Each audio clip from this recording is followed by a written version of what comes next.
Bismillahir-Rahmanir-Rahim. Jihad is not terrorism. Ghulam Ahmad Parwez. Translated by Shahid Chowdhury. Jihad. Ghulam Ahmad Parwez. Disclaimer. The following work is a translation, and as such any ambiguity in the text is the responsibility of the translator and not the original author. 1. Propaganda. Propaganda is an art perfected throughout the ages by people like Goebbels, the propaganda secretary of Hitler. Goebbelian truth, as we all know it to be, is based on the principle that a lie uttered 100 times becomes gospel truth. How much this theory has been successful in varying fields is hard to measure, but it has certainly played a vital role in maligning Islam. A gloss over the pages of history furnishes ample evidence as to how Islam and its message have been distorted by propaganda. Europe's revenge. During the course of her history, Europe were united on one platform only once. And, unfortunately for the human world, this unity led to barbarous crusades against Islam. Defeat in these wars was a soul-racking and heart-burning shock for Europe. With the passage of time, these hurt feelings have somewhat been assuaged. But there is still a deep scar in her subconscious. This splinter has always troubled her, and she has always fretted and fumed to avenge this defeat. There are mainly two ways of taking revenge.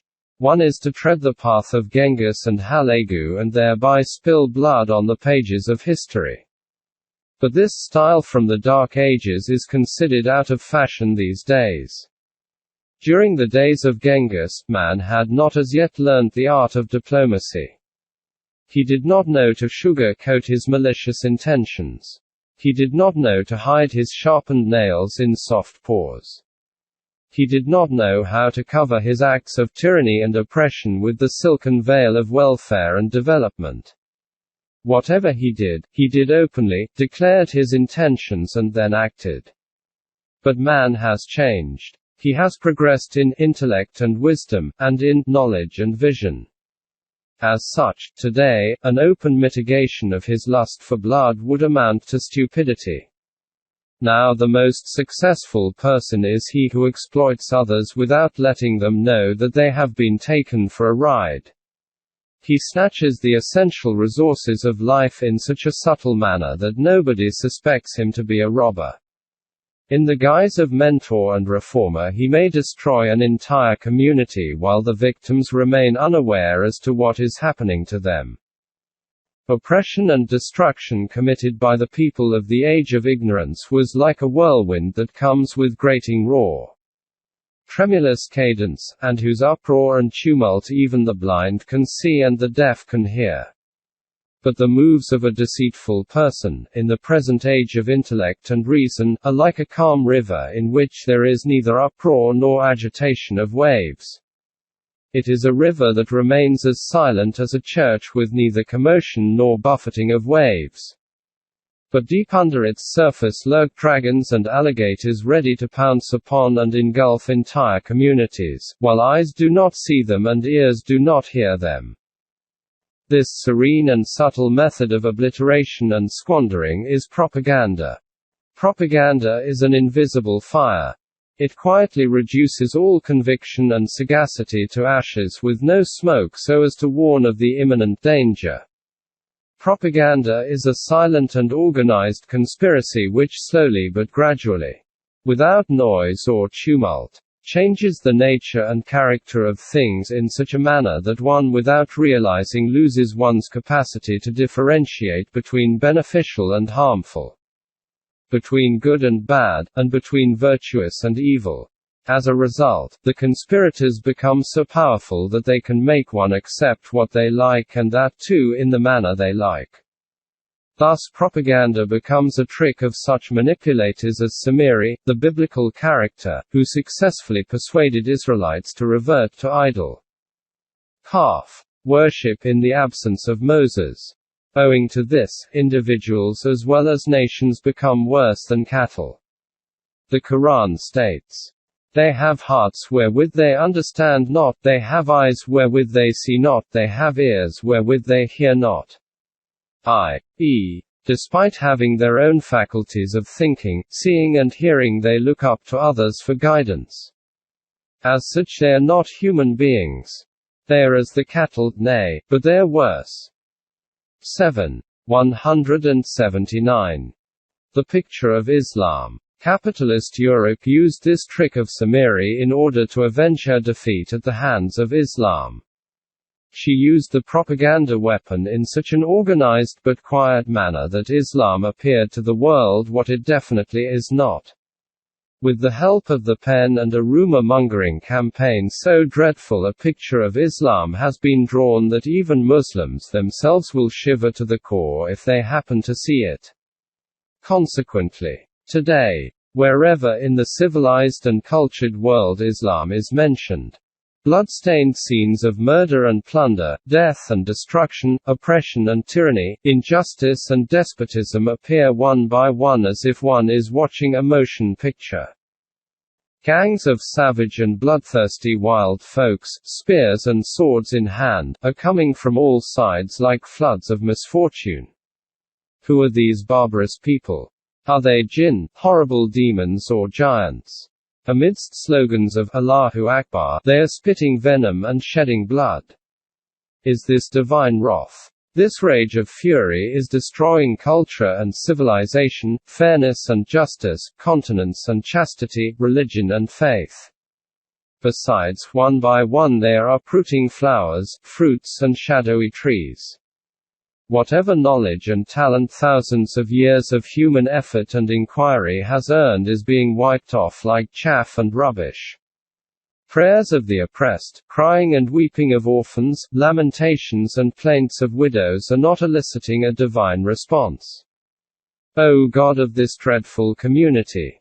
Art thou doors closed for the poor of this world? This unusual calamity is turning human habitations into deserts, settlements into ruins, libraries into ashes, lofty buildings and palaces, the symbols of culture and civilization, into ruins.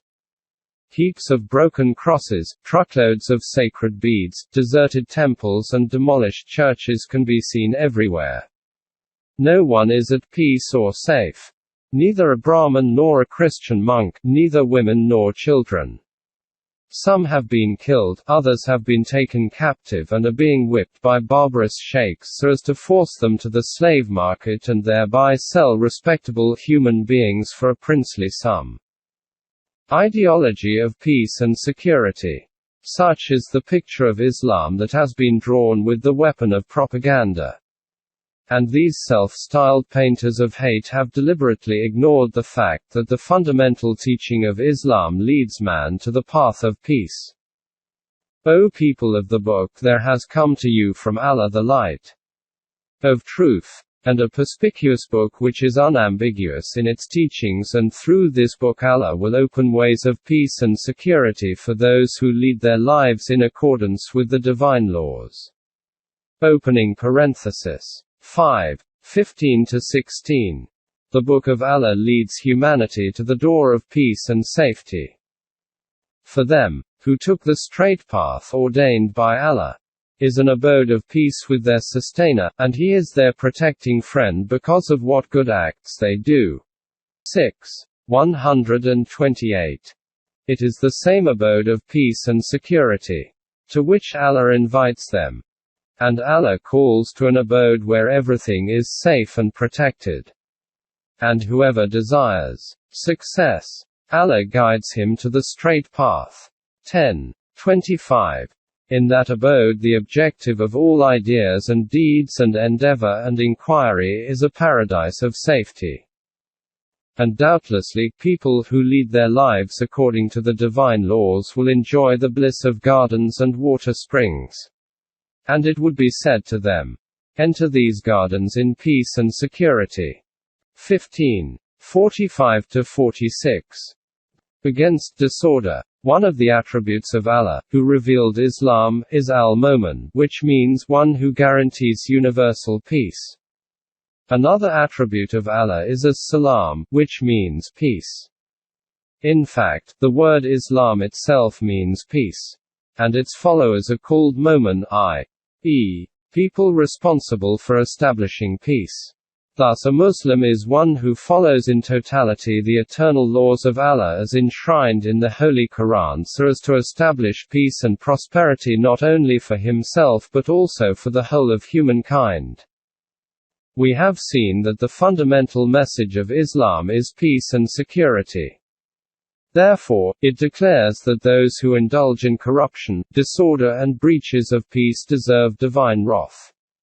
In this context see Surah Ar-Ra'd where it states that those who fulfill their pledge to Allah and do not breach their covenant, for them is the recompense of a final, happy abode and they would be extended salutations of peace and security. On the other hand, for those who break the covenant with Allah and create disorder and mischief in the land, is the terrible home. Without doubt, for them awaits gardens of perpetual bliss. They shall enter there along with the righteous, among their fathers, their spouses and their offspring and malaika. Forces of nature shall enter unto them from every gate, with the salutation, peace unto you for whatever trials you have endured with steadfastness. Now how excellent is the final home of these people. But those who break the covenant of Allah after ratifying it, and cut asunder those things which Allah has commanded to be joined, and create disorder and mischief in the land, for them is the terrible home. 13:23–25. The Quran mentions in explicit terms that a faith that spreads evil and destruction on earth is unacceptable to Allah. When these people gain power, then their entire effort is to spread chaos and mischief in the land. They destroy crops, cattle and human beings, but Allah does not like what they do. 2:205. The religion of such people is fisq and they are Faishchin. Thus they are diametrically opposed to Momin. According to the laws of Allah, Faishchin are on the wrong path. Who is a fasiq? A person who breaks the covenant of Allah after ratifying it is a fasiq. A person who severs human relationships by fragmenting humanity into pieces on the basis of unnatural racial or national distinctions is a fasiq.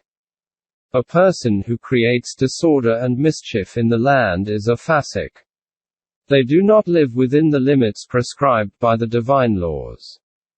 They cut asunder what Allah has ordered to be joined. With their evil deeds and waywardness, they create chaos and mischief in the land. Indeed they are in the loss. 2:26–27. The Quran forbids man in unambiguous terms to follow the path of perdition and destruction and openly states, and listen, after reforming and setting the country in order, do not create disorder and mischief. If you are fearful of losing something or have a desire to gain something, in both the situations, act according to Allah's laws. Allah's rahmat, means of protection and sources of nourishment, is close to those who lead a balanced life in accordance with His laws. 7:56. Jannah is an abode where one can live in peace and security.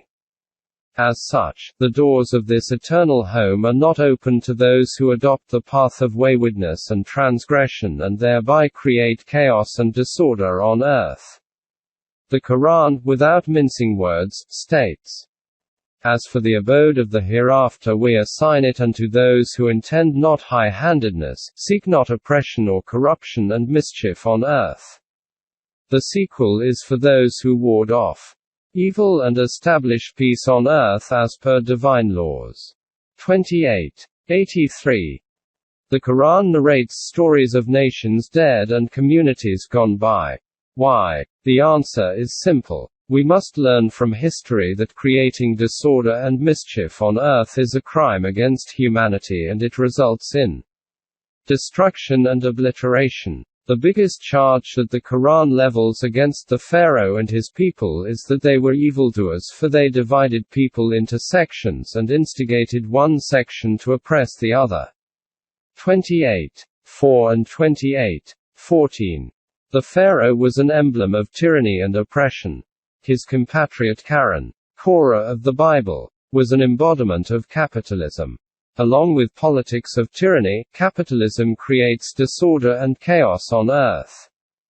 Therefore, the Quran states that Karen was also a mufsidi, evildoer. 28. 76–77. After narrating the conditions and affairs of the nations dead, the Quran asks with regret as to why there have not been people in those nations to prevent men from creating chaos and disorder in the earth. 11. 116. The Quran consistently repeats the tales of the rise and fall of the children of Israel so that one may draw lessons from their crimes. As often as they light a fire for war, Allah extinguishes it through other people. Their effort is for spreading disorder in the land, and Allah does not like such mufsideen, designers of chaos. 5. 64. The advent of the last messenger. Indeed, the objective of the advent of the last messenger of God, Muhammad, with the message of Islam, was to establish an order on earth in accordance with the divine laws, because at that point of time in history, there was complete waywardness, disorder and chaos in thought and action of all the societies of the world. The Quran states, "We have sent the messenger of Islam because owing to the misdeeds of the people, disorder and corruption has engulfed both land and sea. As such, we want that our law of requital should make them taste a part of that which they have earned." It is possible that people, after seeing the destructive results of their misdeeds, may repent and return to the straight path of Allah. 30. 41. It is for this reason that the first point in the call of the last messenger refers to prohibiting disorder and chaos in the land of Allah. When they are asked not to spread disorder in society, they retort audaciously, "We do not spread disorder. We are those who promote order and peace." Of a surety, they are the ones who spread disorder, but they realize it not, because they do not have a true perception of right and wrong. 2. 11–12. Consequently, the Quran regards disorder as the opposite of conviction and good deeds. The two cannot coexist. Shall our law of requital treat those who have Amen, believing in the divine guidance with reason and knowledge, and work deeds of righteousness, the same as those who spread disorder and corruption on earth? Shall our law of requital treat those who obey and follow the laws of Allah the same as those who turn away from the divine path? Remember, this is against our law of requital. 38. 28. Reconciliation and peace. These then are the basic principles of Islam. Now, should the picture drawn by the propagandists of this system of life be considered a true one? Did this system guarantee peace and security in the world, or did it promote disorder and corruption in the world? The answers to these questions are surely in the negative. It has been unfortunate for the human world that the message of peace and reconciliation was considered to be oppressive and tyrannical. The antidote was taken as poison. The sick humanity shunned it, believing that her illness was incurable and consequently met a miserable doom. In fact, according to the teachings of the Quran, a Muslim is not allowed to use violence unjustly. And the height of tolerance is that if a non-Muslim abuses him, he cannot respond likewise.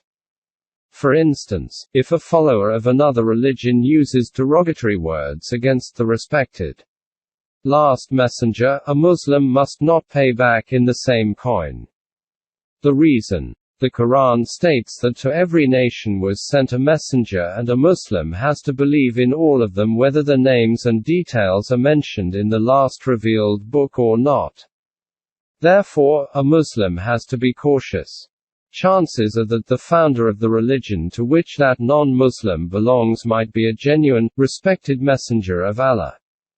Leaving religious figures of non-Muslims aside, the Quran goes to the extent the deities whom these people associate with Allah are no doubt false.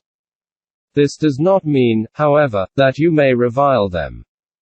You should not revile them lest ignorance in these people revile Allah in retaliation.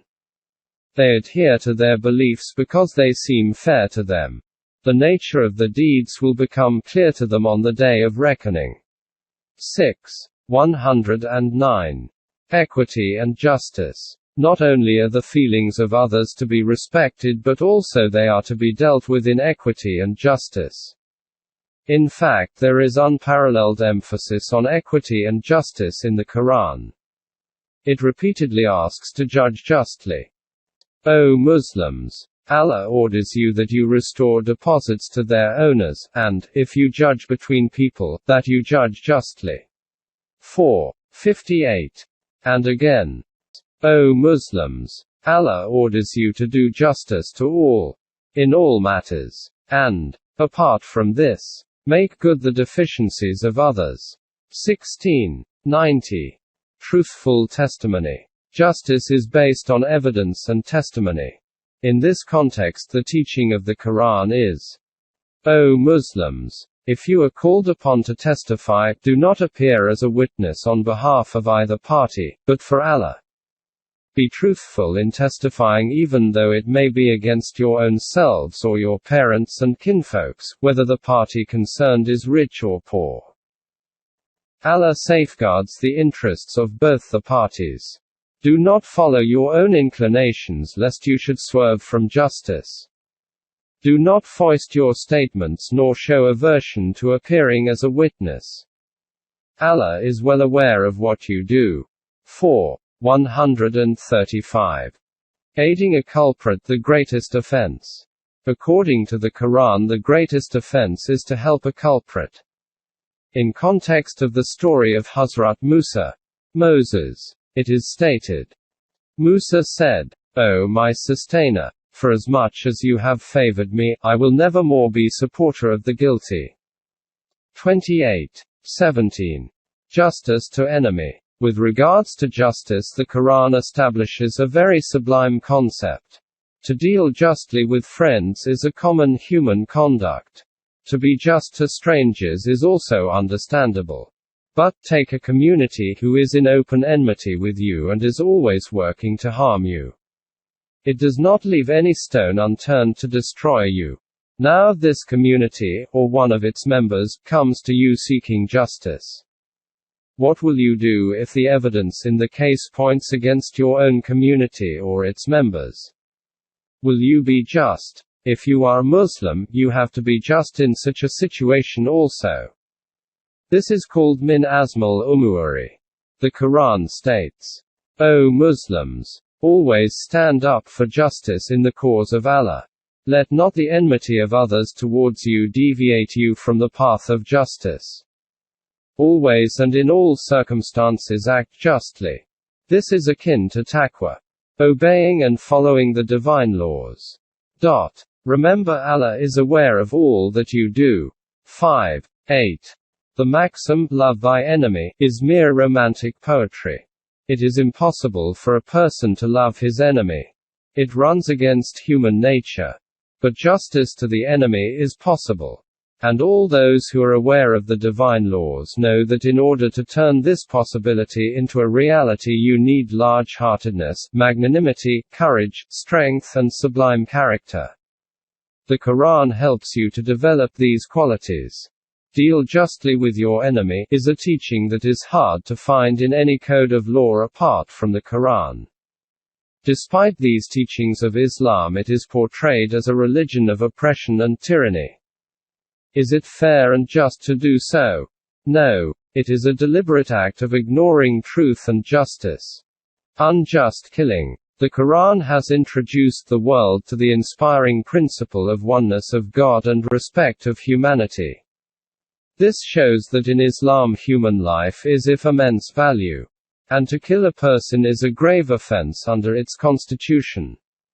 In order to elaborate upon the honor and value it attaches to human life, the Quran has adopted a very eloquent and comprehensive style. On one hand, it gives a universal principle of oneness of God, and on the other, it snubs and reprimands unjust killings of human beings. Unjust murder is such a heinous crime that Allah ordained for the children of Israel that if anyone slew a person, unless it be as a punishment for murder or for spreading disorder in the land, it would be as if he slew the whole mankind. On the other hand, if anyone saved a life, it would be as if he saved the life of the whole mankind. 5:32. Blood money. It is possible that, despite all these prohibitions, one might accidentally kill a person. To deal with such a situation, the Quran lays down a life-saving and just principle called qisas, i.e., punishment proportionate to the crime. Murder may be with or without intent. In the case of the former, the punishment is death. No blood money. Or, depending upon the nature of the crime, a punishment less severe than the maximum penalty. 4:93. In other words, the punishment should be commensurate with the crime.